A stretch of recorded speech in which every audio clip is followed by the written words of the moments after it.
અમદાવાદના ગાંધીનગર સરખેજ હાઈવે પર અકસ્માતમાં 4 લોકો ઘાયલ થયા છે। શહેરના સરગાસણ પાસે ટ્રિપલ અકસ્માતની ઘટના સર્જાઈ। 3 કાર વચ્ચે આ અકસ્માત સર્જાયો તો અકસ્માત બાદ એક કારમાં આગ પણ લાગી ગઈ। આગ લાગતા ગાંધીનગર ફાયર બ્રિગેડની ટીમે ઘટનાસ્થળે પહોંચી આગ પર કાબુ મેળવ્યો છે તો આગમાં કાર બળીને ખાખ થઈ ગઈ। અકસ્માતમાં 4 લોકો ઘાયલ થયા છે, જેમાં 3 ને ગાંધીનગર સિવિલ હોસ્પિટલ તો એકને અમદાવાદ ખાનગી હોસ્પિટલમાં ખસેડવામાં આવ્યો છે।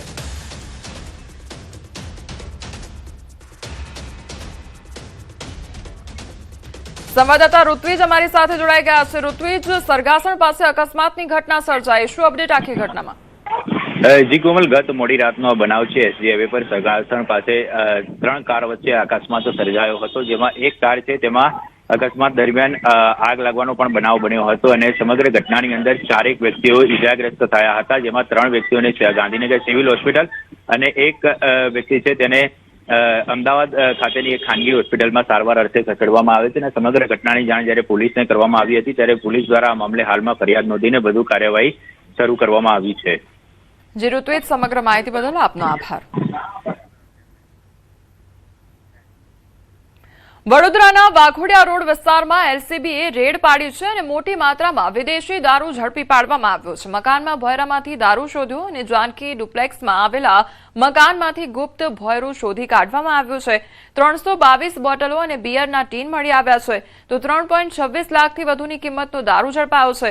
પોલીસે સ્થળ પરથી એક શખ્સની ધરપકડ પણ કરી છે। 3.37 લાખનો મુદ્દામાલ જપ્ત થયો છે તો એક શખ્સને વોન્ટેડ જાહેર કરી શોધખોળ શરૂ કરવામાં આવી છે। પોલીસ સ્ટેશનમાં પ્રોહિબિશન એક્ટ હેઠળ ગુનો પણ નોંધવામાં આવ્યો છે। તો વાઘોડિયા રોડ વિસ્તારમાં એલસીબી દ્વારા રેડ પાડવામાં આવી છે અને દરોડા પાડવામાં આવ્યા તો મોટી માત્રામાં જે વિદેશી દારૂનો જથ્થો હતો તે જપ્ત કરવામાં આવ્યો છે। 322 બોટલો અને બિયરના ટીન મળી આવ્યા છે।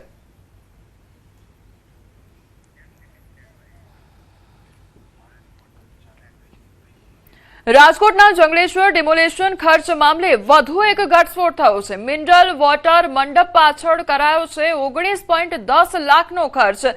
મિનરલ વોટર માટે મનપાએ ચૂકવ્યા છે 12.40 લાખ।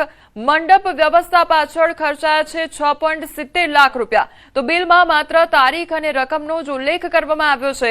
પાણી સપ્લાયનો કોન્ટ્રાક્ટ ઉમિયા મંડપ સર્વિસને આપવામાં આવ્યો હતો તો 2 અલગ અલગ વિભાગો વચ્ચે બિલની વહેંચણી, ભોજનનો ખર્ચ આરોગ્ય વિભાગ હસ્તક મૂકવામાં આવ્યો છે તો પાણીનો ખર્ચ સાંસ્કૃતિક વિભાગ હસ્તક મૂકવામાં આવ્યો છે।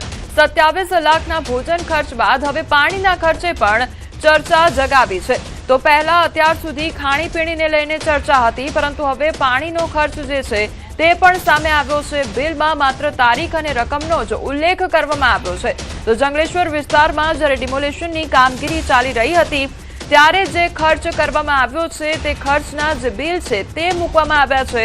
તો પહેલા ખાણીપીણીને લઈને લાખોનો ખર્ચ દર્શાવવામાં આવ્યો હતો અને ત્યારબાદ હવે પાણી જે આરોપવામાં આવ્યું હતું, પાણી જે પીવામાં આવ્યું, મિનરલ પાણીને લઈને જે ખર્ચો થયો, આ સાથે મંડપ જે બાંધવામાં આવ્યો હતો તેને લઈને જે ખર્ચો થયો તે પણ હવે સામે આવ્યો છે અને તે પણ બિલ લાખોમાં સામે આવ્યું છે, જેણે ચર્ચા જગાવી છે।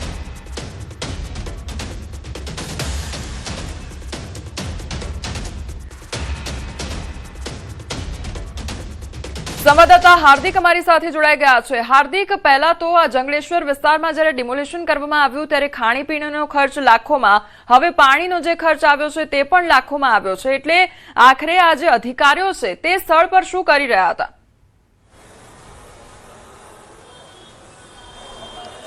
ચોક્કસથી કોમલ, સૌથી મોટો સવાલ જ એ ઉભો થાય છે કે પહેલા 27 લાખ રૂપિયા જેટલો પાણીનો ખર્ચ અને ત્યારબાદ મહાનગરપાલિકા દ્વારા જે છે 12 લાખ રૂપિયા જેટલો જે ખર્ચ છે તે પાણીનો ખર્ચ મૂકવામાં આવ્યો છે। જ્યારે 27 લાખ રૂપિયાનો ખર્ચ છે તે નાસ્તાનો મૂકવામાં આવ્યો હતો, ત્યારે માત્ર 3 દિવસમાં 12 લાખ રૂપિયા જેટલું પાણી કેવી રીતે પી શકાય તે પણ લોકોના મનમાં એક સવાલ છે। રાજકોટ મહાનગરપાલિકા છે તે જંગલેશ્વરમાં ડિમોલેશન દરમિયાન મૂકવામાં આવેલા અલગ અલગ બિલોને લઈને હાલ વિવાદમાં છે। સૌથી મહત્વની બાબત એ છે કે 3 દિવસની અંદર 12.5 લાખ રૂપિયાનું પાણી કઈ રીતે પી શકાય તે લોકોના મનમાં સવાલ છે. બીજો સૌથી મોટી બાબત એ છે કે આ બિલમાં કયું પાણી, કેટલા પાણીનો જથ્થો કઈ તારીખે જે આપવામાં આવ્યો છે તે પણ નથી દર્શાવવામાં આવ્યું. એટલે કે ક્યાંક ને ક્યાંક આ બિલ છે તે શંકાના દાયરામાં છે. લોકોમાં પણ ક્યાંક આક્રોશ જોવા મળી રહ્યો છે કે આટલો બધો ખર્ચ થાય છે, ક્યાંક ભ્રષ્ટાચાર તો નથી થઈ રહ્યો ને, એવું ક્યાંક કોંગ્રેસના મિત્રોનો આક્ષેપ છે. સાથે લોકોનો પણ ક્યાંક આક્ષેપ જોવા મળી રહ્યો છે. ત્યારે આ બિલ જે છે હજુ સત્તાવાર રીતે સ્ટેન્ડિંગ કમિટીમાં નથી મુકાયું, પરંતુ સ્ટેન્ડિંગ એ પહેલા જ બિલનો જે છે ફોટો સામે આવતા જે વિવાદ સામે આવ્યો છે, ત્યારે હવે આગામી દિવસોમાં જે રીતે હવે જે છે મીડિયા સમગ્ર મામલાને પ્રસારિત કરી રહ્યું છે, ત્યારે જે રીતે નાસ્તાનું બિલ અટક્યું છે તે જ રીતે પાણીનું બિલ અટકશે કે કેમ તેને લઈને પણ અનેક સવાલો ઉઠી રહ્યા છે. જી કોમલ. જે હાર્દિક, ખાણીપીણીને લઈને જે ખર્ચ થયો હતો તેનું બિલ મૂકવામાં આવ્યું, તે બિલ પાસ થયું નથી, અટકાવી દેવામાં આવ્યું છે. હવે પાણીનો પણ એટલો જ લાંબો ખર્ચ સામે આવ્યો છે, એટલે શું લાગી રહ્યું છે કે હવે કયા પ્રકારની ચર્ચા જોર પકડશે? ચોક્કસથી કોમલ, લોકોમાં અત્યારે એક જ શંકા છે કે જે પાણીનું બિલ છે તે ક્યાંક આ જે છે તેમાં ભ્રષ્ટાચાર થઈ શકે હોય એવું લોકોમાં ક્યાંક શંકા પ્રવર્તી રહી છે. કેમ કે 12.5 લાખ રૂપિયા એ કોઈ નાની રકમ નથી, ખૂબ મોટી રકમ છે. અને આટલા રૂપિયામાં જે છે એ આશરે ત્યાં 100 થી 200 લોકો હતા, ત્યાં એટલા લોકોને આટલું બધું પીવાનું પાણી ન જોઈએ એ પણ સ્વાભાવિક છે. બીજી વાત રહી મંડપની, તો મંડપ જ્યારે ડિમોલેશનની કામગીરી થતી હતી ત્યારે માત્ર 2 જગ્યાએ, 1 થી 2 જગ્યાએ મંડપ રાખવામાં આવ્યા હતા. જે ટેમ્પરરી જે કંટ્રોલ રૂમ બનાવવામાં આવ્યો હતો ત્યાં મંડપ હતો અને અન્ય જગ્યાએ રાખવામાં આવ્યો હતો. તો પછી મંડપનું આટલું મોટું બિલ કઈ રીતે આવી શકે તે પણ ક્યાંક શંકાના દાયરામાં છે. આ બિલ છે જ્યારે આગામી સ્ટેન્ડિંગ કમિટીમાં મુકાશે ત્યારે ક્યાંક ને ક્યાંક શંકા જે છે તેમને બિલ પાસ થાય છે કે કેમ તેને લઈ તે પણ જોવાનું રહેશે. પરંતુ ક્યાંક જે છે એ ડિમોલેશનની કામગીરી દરમિયાન લાખો રૂપિયાના જે રીતના બિલ મુકાયા હોવાની બાબત સામે આવતા લોકોમાં પણ ક્યાંક આક્રોશ જોવા મળી રહ્યો છે. સાથે શંકા પણ પ્રવર્તી રહી છે કે આ બિલમાં ક્યાંક ભ્રષ્ટાચાર નથી થયો. જો ભ્રષ્ટાચાર થયો હોય તો ભ્રષ્ટાચાર કરનાર અધિકારી સામે કડકમાં કડક કાર્યવાહી કરવામાં આવી તેવી લોકોની પણ માંગ છે. જી હાર્દિક, અત્યાર સુધીના જો સવાલ ઉઠાવવામાં આવે તો આ જે બિલ છે તે લાખોનું બિલ આવ્યું અને જે ફોટા છે તે વાયરલ થાય એટલા માટે સવાલો ઉઠાવવામાં આવે ને એટલા માટે બિલ અટક્યું છે. પરંતુ આવું તો અગાઉ પણ થઈ શક્યું હોઈ શકે છે, અગાઉ પણ આવા લાખોના બિલ આવ્યા હોઈ શકે છે, પરંતુ કદાચ એના ફોટા સામે નહીં આવ્યા હોય, આંકડા સામે નહીં આવ્યા હોય એટલા માટે સવાલ નહીં થયા હોય. ચોક્કસથી આ ફોટો વાયરલ થઈ રહ્યો છે બિલનો, એના કારણે જ આ સવાલો પણ ઉભા થયા છે. આ પહેલા જે 27 લાખ રૂપિયાનો નાસ્તાનો ખર્ચ હતો તેમના ફોટા વાયરલ થયા હતા. સ્ટેન્ડિંગમાં મુકાય એ પહેલા જ ફોટા વાયરલ થયા હતા અને બિલ અટક્યું હતું. જો આવા તો અનેક બિલ છે, કેમ કે હજુ આગામી દિવસોમાં જે છે વીજ ખર્ચ, આવા અનેક બિલો છે તે આગામી દિવસોમાં મૂકવામાં આવી શકે છે. તે બિલનો આંકડો કેટલો હોઈ શકે છે તેને લઈને પણ જે છે જોવાનું રહ્યું. સૌથી મહત્વની બાબત એ છે કે જે લોકો પણ, સામાન્ય લોકોને પણ ખ્યાલ આવી શકે કે આટલો મોટો ખર્ચ ન પાણીમાં થઈ શકે, ન નાસ્તામાં થઈ શકે, તો પછી આટલા બધા બિલ જે છે કયા કારણોસર ઉધારવામાં આવી રહ્યા છે. ક્યાંક જો આમાં ભ્રષ્ટાચાર થયો હોય તો તંત્રએ પણ તેમની ઊંડાણપૂર્વક તપાસ કરવી જોઈએ. એટલું જ નહીં, જે કોઈ વ્યક્તિ છે જે પ્રજાના કરના પૈસા, પ્રજાના પરસેવના પૈસા જે બારોબાર ઓળવી જવા માંગતા હોય તો તેમની સામે જે છે કડકમાં કડક કાયદાકીય કાર્યવાહી પણ થવી જોઈએ તેવી હાલ રાજકોટના લોકો પણ ઈચ્છી રહ્યા છે. જી કોમલ. જી હાર્દિક, આપને રોકવા માંગીશ. રાજદીપસિંહ જાડેજા, શહેર કોંગ્રેસ પ્રમુખ આપણી સાથે જોડાઈ ગયા છે. રાજદીપસિંહ, સૌથી પહેલા તો આપનું ન્યૂઝ 18 ગુજરાતીમાં સ્વાગત છે. હવે રાજકોટમાં જ્યારે જંગલેશ્વરમાં ડિમોલેશનની કામગીરી ચાલી રહી હતી ત્યારે હવે જે આ બિલો સામે આવ્યા છે, લાખો રૂપિયા ખર્ચી કાઢવામાં આવ્યા છે અધિકારીઓ દ્વારા, એટલે સૌથી પહેલા તો આપનું રિએક્શન લેવા માંગીશ. હાજી કોમલબેન, આપે જે આ ઇસ્યુ ઉપાડ્યો છે આપના ટીવી માધ્યમથી, પહેલા તો અભિનંદનને પાત્ર છે.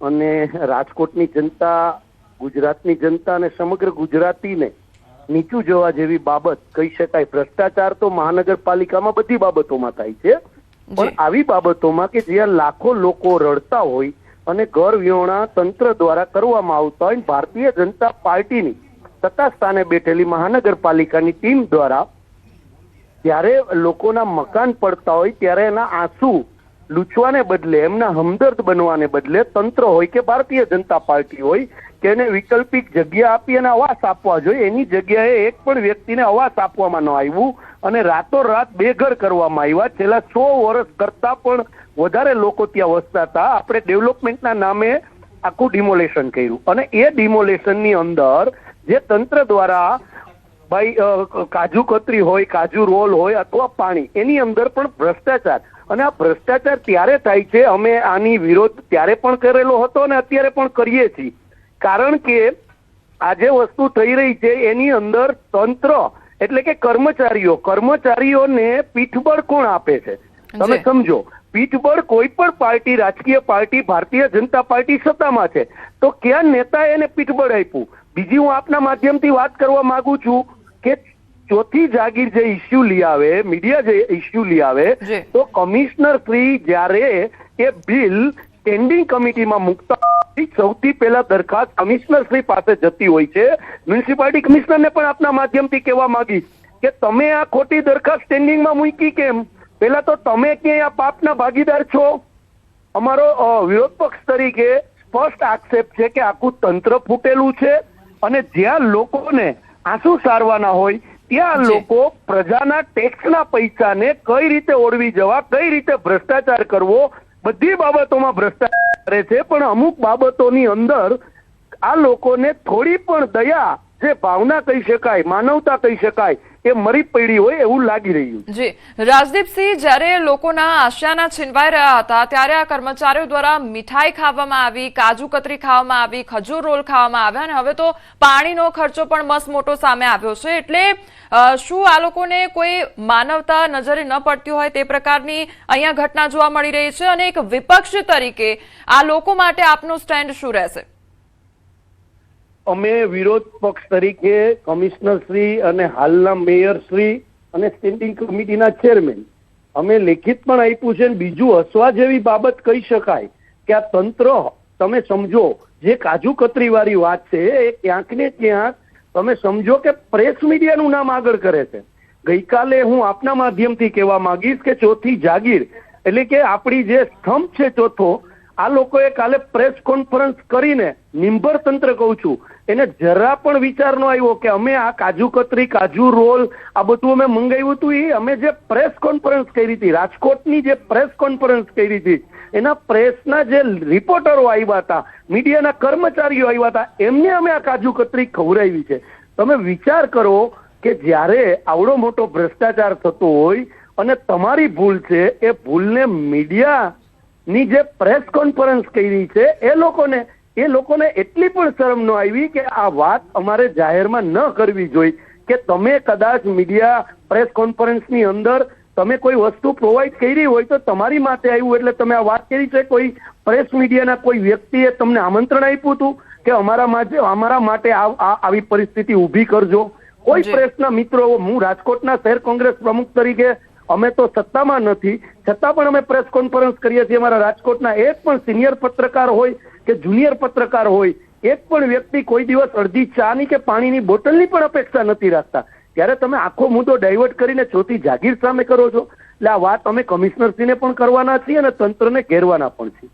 જી રાજદીપસિંહ, જ્યારે લગ્ન પ્રસંગ રાખવામાં આવે ને ત્યારે પણ આ જે 3 દિવસનું લાખો રૂપિયાનું પાણીનું બિલ સામે આવ્યું છે એ સવાલોના ઘેરામાં છે. કારણ કે કોઈના ઘરે પ્રસંગ હોય અને એટલી પબ્લિક હોય તેમ છતાં પણ આટલું મોટું બિલ નથી આવતું. અને અહીંયા તો જ્યારે ડિમોલેશનની કામગીરી થઈ રહી હતી ત્યારે આટલું મસ્ત મોટું બિલ આવ્યું છે કે જ્યાં મંડપનો 6 લાખથી વધુ ખર્ચ બતાવવામાં આવ્યો છે, જે મિનરલ વોટર છે તેનું પણ એટલું લાખોમાં બિલ આવ્યું છે. એટલે આ જે આંકડો સામે આવી રહ્યો છે તે શું દર્શાવી રહ્યું છે? તમામ જે મહાનગરપાલિકામાં કામ થાય છે એમાં ભ્રષ્ટાચાર થાય છે. મેં આપને પહેલા પણ કીધું, આની અંદર આખી સાયકલ ચાલે છે. મારો સીધો આક્ષેપ છે, કોઈ પણ કર્મચારી હોય એને સત્તાનો વ્યક્તિ જો એને ઓથ બનીને ન પ્રોત્સાહન આપતો હોય તો આ ભ્રષ્ટાચાર ન થાય. અને મ્યુનિસિપાલિટી કમિશનર પણ ક્યાંક ને ક્યાંક આ કમિશનર પણ આની અંદર, કારણ કે એ બિલ કમિશનર પાસે જાય છે. સમજો તમે મારી વાત. બીપીએમસી એક્ટ એટલે કે રાજકોટ મહાનગરપાલિકાનો જે કાયદો છે એ એવું કે છે કોઈ પણ મોટું બિલ મૂકતા પહેલા કમિશનર શ્રી છે એ એનો મહાવરો કરે અને મહાવરો કર્યા પછી સ્ટેન્ડિંગ કમિટીમાં મૂકે. તો કમિશનરે મહાવરો કરી અને સ્ટેન્ડિંગમાં, એટલે કમિશનરે એને લીલી ઝંડી આપી દીધી. આ તો ચોથી જાગીરનો આભાર માનું છું. રાજકોટની અમારી મીડિયા જાગૃત છે કે આ મીડિયાએ વર્તમાન પત્ર હોય કે ઇલેક્ટ્રિક મીડિયા હોય એને આ પ્રશ્ન ઉપાડ્યો એટલે સ્ટેન્ડિંગ કમિટીના ચેરમેનને ફરજ બની કે આ બિલ રોકવું પડ્યું. નકર પાટલા બારણેથી આ ભ્રષ્ટાચારનો પૈસો લોકોને ફળવાઈ જાત. રાજકોટનો પ્રજાનો ટેક્સનો પૈસો, પરસેવાનો પૈસો એ ભ્રષ્ટાચારમાં રાજકોટ મહાનગરપાલિકા વાપરી રહી છે. જી અને આવા અનેક બનાવો છે, અનેક બનાવો છે. જી રાજદીપસિંહ, એટલે આ તો બધી વસ્તુ સામે આવી, ફોટા બહાર પડી ગયા, સવાલો ઉઠાવવામાં આવ્યા, એટલે બિલ અટકાવવામાં આવ્યું અને હવે કદાચ આવનારા સમયમાં પાણીનું બિલ પણ અટકાવવામાં આવશે. પરંતુ સવાલ એ પણ થાય કે શું અગાઉ આ પ્રકારની ઘટનાઓ નહીં બની હોય? શું અગાઉ આ પ્રકારના બિલ પાસ નહીં કરાવવામાં આવ્યા હોય?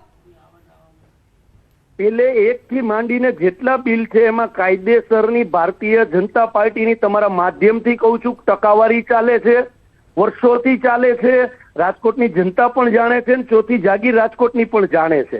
બધા બિલોમાં આવું થાય, પણ એક જગ્યા જ્યાં લોકો રડતા હોય, જ્યાં આપણા જે દ્રશ્યો આપણે મીડિયાએ જે બતાડ્યા એ દ્રશ્યો જોઈને આપણા રૂવાડા ઉભા થઈ જતા હોય, આપણું દિલ કંપી ઉઠતું હોય, એવી જગ્યાએ ભ્રષ્ટાચાર છોડવો જોઈએ. પણ આ લોકો તો એવી જગ્યાએ પણ ભ્રષ્ટાચાર કરે છે. ભૂતકાળમાં આપના માધ્યમથી કહું કે શમશાનના લાકડામાં પણ મહાનગરપાલિકાએ ભ્રષ્ટાચાર કરેલો હતો. આ તો બિલ છે આ નવી બોડીમાં મુકાણું અને મીડિયાએ જાગૃતતાથી આ મુદ્દો ઉઠાવ્યો, પ્રિન્ટ મીડિયા અને ઇલેક્ટ્રિક મીડિયા એટલે રોકાણું. નકર પાટલા ભરણેથી આ લોકોએ પણ પૈસા ચૂકવી દે. અને પાણીમાં પણ એ જ છે. અમે વિરોધ પક્ષ તરીકે જ્યારે આવો બનાવ બને છે ત્યારે કમિશનરશ્રીનું ધ્યાન દોરીએ છીએ, રાજકોટમાં મીડિયાનું ધ્યાન દોરીએ છીએ. વિરોધ પક્ષ તરીકે અમારાથી જે લડાઈ લડી શકાય પ્રજાના ટેક્સના પૈસા બચાવવા માટે અમે લડી રહ્યા છીએ. જી રાજદીપસિંહ, આપ અમારી સાથે જોડાયા તે બદલ આપનો આભાર. તો રાજકોટની જંગલેશ્વરની આ ઘટના કે જ્યાં ડિમોલેશન કરવામાં આવ્યું હતું તે સમય દરમિયાન જે ખર્ચાઓ સામે આવ્યા છે અને તેની સામે જે બિલ મૂકવામાં આવ્યા છે તેને લઈને સવાલો ઉદ્ભવી રહ્યા છે. કારણ કે સૌથી પહેલા ખાણીપીણીનું જે બિલ આવ્યું હતું તે પણ લાખોમાં મૂકવામાં આવ્યું હતું અને તે આખું બિલ જે છે તે અટકાવી દેવામાં આવ્યું અને હવે જે બિલ સામે આવ્યું છે તે મિનરલ પાણી અને સાથે જ મંડપ જે બાંધવામાં આવ્યો હતો તેનું પણ બિલ જે છે તે લાખોમાં મૂકવામાં આવ્યું છે અને તેનો ફોટો અત્યારે વાયરલ થઈ રહ્યો છે અને તેને લઈને જ અનેક સવાલ ઉદ્ભવી રહ્યા છે કે આખરે મિનરલ વોટર મંડપ પાછળ જે 19.10 લાખ રૂપિયાનો ખર્ચ કરવામાં આવ્યો છે તે કેવી રીતે હોઈ શકે છે? તો ડિમોલેશનમાં અધધ ખર્ચ મામલે વધુ હવે તપાસ કરવામાં આવશે અને આખો મામલો વધુ ગરમાઈ ગયો છે. સામાજિક અગ્રણી પુરુષોત્તમ પીપળિયાનું આ મામલે નિવેદન પણ સામે આવ્યું છે. સમગ્ર ઘટનાની તપાસ થવી જોઈએ તેવું કહેવામાં આવ્યું છે. જવાબદાર અધિકારી કર્મી સામે પગલાં લેવા જોઈએ. ડબલ બિલ બનાવનાર ગીધડ છે તેવી પણ વાત તેમના દ્વારા કરવામાં આવી છે. આવા સમયે કાજુ કતરી ખજૂર રોલ મંગાવનાર કોણ હતા તે સવાલ પણ ઉદ્ભવવામાં આવ્યો છે. ત્યારે શોધી કોણ છે તેનું નામ શોધી જાહેર કરવા પીપળિયા દ્વારા માંગ પણ કરવામાં આવી છે. તો આરાધના ટી સ્ટોલમાં અડધી ચા 15 રૂપિયામાં મળે છે, તો જંગલેશ્વરમાં બિલમાં 21 રૂપિયા કેવી રીતે લખવામાં આવ્યા છે તે પણ તેમના દ્વારા સવાલ ઉઠાવવામાં આવ્યો છે. ત્યાં સ્થાનિક અનેક સંસ્થાઓ તરફથી મારી પાસેના વિડીયો પણ ઉપલબ્ધ છે. આપે જોતા હોય તો હું આપીશ. પાણી વિતરણ વ્યવસ્થા, ચા